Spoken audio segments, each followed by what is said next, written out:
जय भारत। भाइयों बहनों, जब नेताजी जर्मनी में पहुंचे और हिटलर से बातचीत हो करके और हिटलर स्वर्गीय श्री नेताजी के ऊपर खुश हुआ, धीरे धीरे दोनों की बातचीत चर्चा चलने लगी और वहां से अपनी फौज सजा करके आजाद हिंद फौज सजाया। उसके बाद जापान पहुंच गए श्री नेताजी और जापान से धीरे धीरे सिंगापुर पहुंचते हुए आकर के पूरी तैयारी बना करके और भारत पर आक्रमण कर दिया अंग्रेजों से लड़ाई लड़ने के लिए।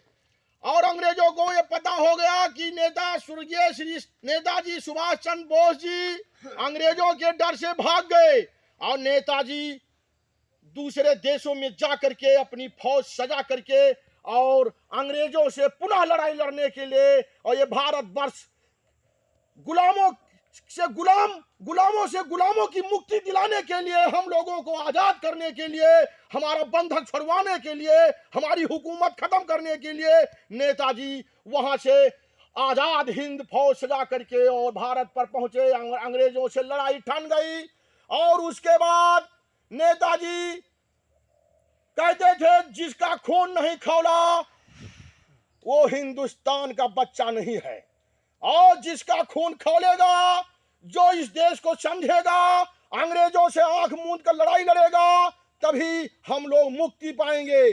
और हम लोग जब तक आजादी नहीं पाएंगे तब तक अंग्रेजों का पीछा नहीं छोड़ेंगे।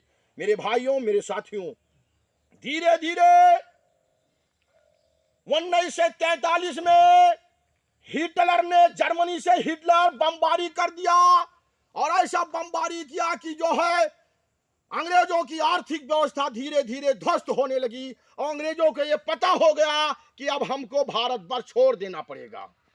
मेरे साथियों, हिंदुस्तान के नौजवानों, फिर अंग्रेज धीरे धीरे इस 565 रियासत को 565 देश बनाने की सोच बना लिया और सभी राजाओं से कहने लगा कि अपना अपना देश अलग बना लो। और अंग्रेज जाने के पहले हर देश को बांट कर तभी जाता था।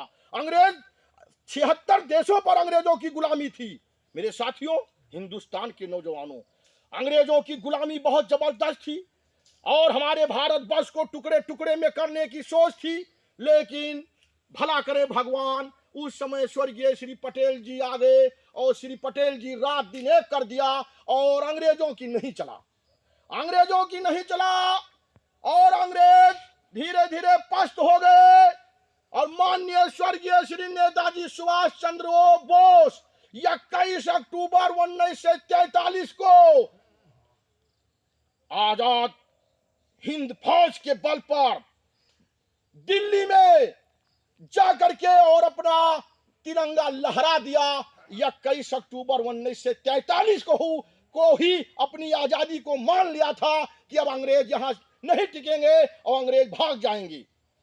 मेरे साथियों, जिस तरह से हमारे देश में क्रांतिकारी नेताओं के साथ गद्दारी हुई और राजनीतिक नेता जो अंग्रेजों से मिल करके हमारे क्रांतिकारी नेताओं को हमेशा जेल भेजने की सोच में रहते थे। मेरे साथियों, अगर क्रांतिकारी नेताओं का बल नहीं होता, उनका जोश नहीं होता, उनका मनोबल नहीं होता, क्रांतिकारी नेताओं की त्याग तपस्या नहीं होती, तो हमारी गुलामी कैसे खत्म होती। और उस समय स्वर्गीय श्री पटेल जी को प्रधानमंत्री बनाया गया होता तो देश में जो आज कहानी चली आ रही है नहीं होता। हिंदुस्तान के नौजवानों, किसी तरह से आजादी मिली।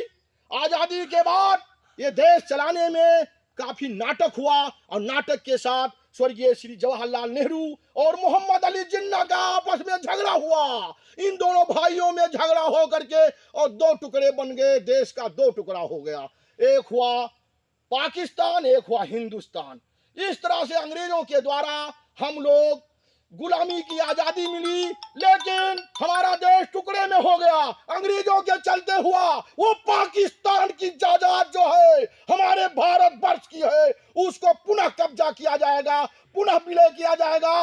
ये पाकिस्तान का अंत किया जाएगा, आतंकों का अंत किया जाएगा। इस्लामी देश किसी भी देश को भारतवर्ष नहीं समझता है। जय हिंद, जय भारत।